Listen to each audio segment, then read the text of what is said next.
You're about to listen to an excerpt of Secret City Geek Lab broadcast on KTSTFM.com every Wednesday at 7 o'clock p.m. For more news, reviews, and interviews from the world of geek, visit the Geek Lab at secretcitycomedy.com/geeklab or like us on Facebook at facebook.com/secretcity. Enjoy the show. Coming up is The Obvious Child. Aspiring comedian Donna Stern, everyday life as a female 20-something, provides ample material for her incredibly relatable brand of humor. On stage, Donna is unapologetically herself, joking about topics as intimate as her sex life and as crude as her day-old underwear. But when Donna gets dumped, loses her job, and finds herself pregnant just in time for Valentine's Day, she has to navigate the murky waters of independent adulthood for the first time. The Obvious Child, it's in theaters now. I first saw it at the Newport Beach Film Festival, which we reported on a while ago. It was able to get national distribution and is in theaters nationwide today. As part of that opening day, there's a red carpet premiere, and I was able to attend that premiere, actually to be there. And a lot of people were there to really support Jenny Slate, who is the star of the movie. And so we talked to, we're going to go over two celebrities who were not in the movie, but were there to support Jenny. The first one is Brett Gelman. He is an actor, and he stars in the show Eagleheart, which is on Adult Swim. If you remember the TV show Go On, which came out 2 years ago. He was Mr. K, and he's currently in an upcoming FX series called Married. And here's what Brett had to say about Jenny. Jenny is an incredible actor and comedian. So it's just, I think that she, along with other great actors who are also comedic, can really reach a deep emotional level, but at the same time are very intelligent and know how to be funny through that. Right, and she also doesn't use her humor to hide herself. You know, she doesn't hide in her humor. She uses it to show her vulnerability. Right, and that comes really on stage in both her stand-up and everything she does. Yeah, she's incredible. She's very special, I think. Thank you. Yeah, thank you. And then we talked with Nev Schulman. I don't know if you're familiar with the TV show or the movie Catfish, but he is one of the stars of both the movie and the TV show. And he, being part of the documentary in 2010 of Catfish, he's become a big proponent of independent films. And so we talked mostly about not only Obvious Child, which is one of those successful independent films, but about encouraging independent filmmakers all over. And so here's my interview with Nev Schulman. I am here to support independent films. I'm here to support Jenny Slate. And I think everybody could use a little bit more humor in their lives, so I'm here for that. I was going to ask you about that in terms of independent films. Yeah. Talk about its place, or just the fact that these small films are just not getting out there. Well, I was the subject of a very basically no-budget documentary film that was incredibly fortunate to get exposure and buzz and somehow make it or figure out a way to kind of get the exposure and attention that every indie filmmaker dreams of. So any chance I get now to show support and try to bring some attention to other great indie films, that's something I of course want to do. Any advice for the indie filmmaker? I think, now more than ever, there's so many great platforms to show your work, and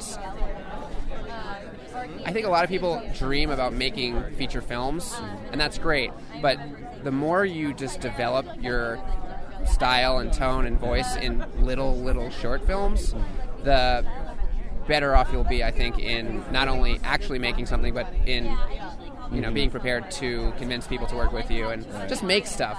Just keep making things. You don't have to work for that one big project. Just knock out lots of little ones first. You don't have to rely on big studios to get your work out there. Yeah. Get your voice out there. No, not at all. All right, thank you. Cool, thanks.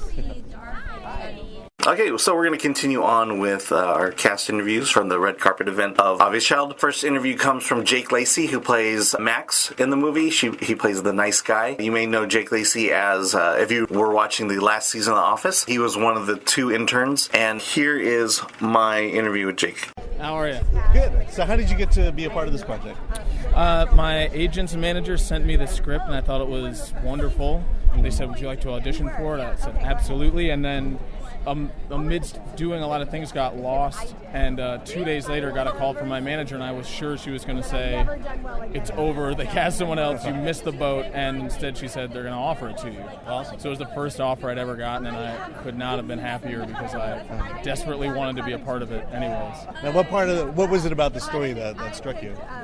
I like playing good guys. I like playing guys who are stand-up dudes, and I don't think that's rare, but I think it's rare that they're fully fleshed out and three-dimensional characters, and to deal with something so delicate in such a funny way. I respond to that a lot. Right. And you mentioned playing nice guys or good dudes. Was that is that a big stretch for you? Did you find it to hard play a good guy? Yeah, Yeah. I'm a fucking asshole, man. Like top to bottom. Yeah, you I really come try to across be that. a good guy. I try to be a good guy. You know, I feel like we're all maybe trying to just be like the best we can, and some days that's not being like the asshole you're afraid you are. So that's what keeps me trying to do the right thing. You know. Now, Jenny's character reveals a big secret on stage. I mean, what was the kind of the approach to that scene? That was the first thing that I shot, actually, and it was really lovely because you just have to jump right in. Yeah. There's no other option but to jump in and figure it out once you're swimming. So, or once you're in the water. I guess if you were swimming, there wouldn't be anything to figure out. That was the first thing we shot, and it's a beautiful scene of betrayal and disappointment and fear and a lot of things that I've been through, or hopefully people that have watched this responded to. Yeah, and that's definitely the most memorable scene for me. Awesome. Right. Well, thanks a lot. Yeah, real pleasure. Thanks a lot, man. That was Jake Lacy. He plays Max in the movie. We were talking about a scene that's in the movie. It's one of the most pivotal scenes where Jenny's character, Donna, reveals a huge secret to Jake that she's been wanting to tell Max, but she does it within her stand-up act, and it's an amazing scene. Got to go out and see that. All right. Next, we talked to Gillian Robespierre, and she's the writer-director of Obvious Child, and we talked a little about the film itself. We started off in the festival circuit, and now it's kind of going to wide release. How's that feel? Amazing, fantastic. I pinch myself every morning. Jenny and I have been on tour for 2 weeks, and we're now like looking a lot alike. It's been a dream come true. We made this movie, and we're really proud of it. We've been working on it for 5 years, and the fact that people are paying attention and talking about it, we're elated. It's amazing. Now, what were some of the inspirations for the story itself? Romantic comedies, one of my favorite genres. Also wanting to have an actually funny lead woman be at the helm of a romantic comedy. Sometimes those roles are left for the sidekick or the best friend, and we really wanted somebody who was actually going to have the best jokes, and that was Jenny Slate. Yeah. Now, the title of the movie is Obvious Child. I guess for me it signifies the moment in which we become an actual adult while we're an adult. Yeah. I mean, I still love ice cream cake and go to Benihana on my birthday.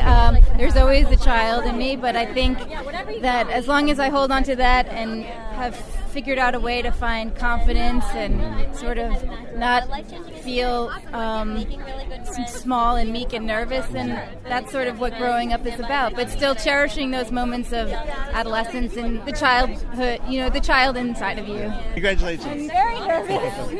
All right, thank you.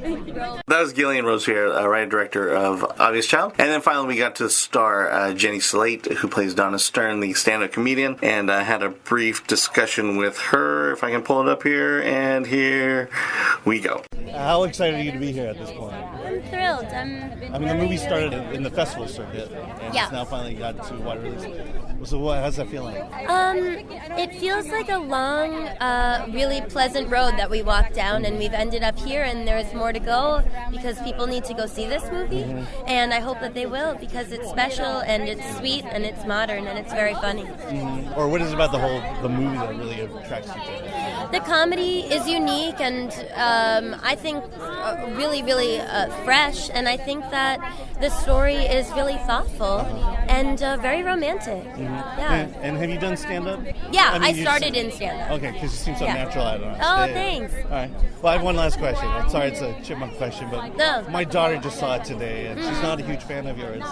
What can you say to her, like, and win her over to you? Because I play the bad guy? Yeah. I always tell children I'm actually really nice. Even though I play a scary, weird jungle person in the Chipmunks. Yeah, right. Someone needs, sometimes you need a job. Yeah. All right, thanks a lot. Thank you very much. This was a production of Secret City Geek Lab on KTSTFM.com. We broadcast every Wednesday at 7 o'clock p.m. Visit the Geek Lab at secretcitycomedy.com/geeklab or like us on Facebook at facebook.com/secretcity.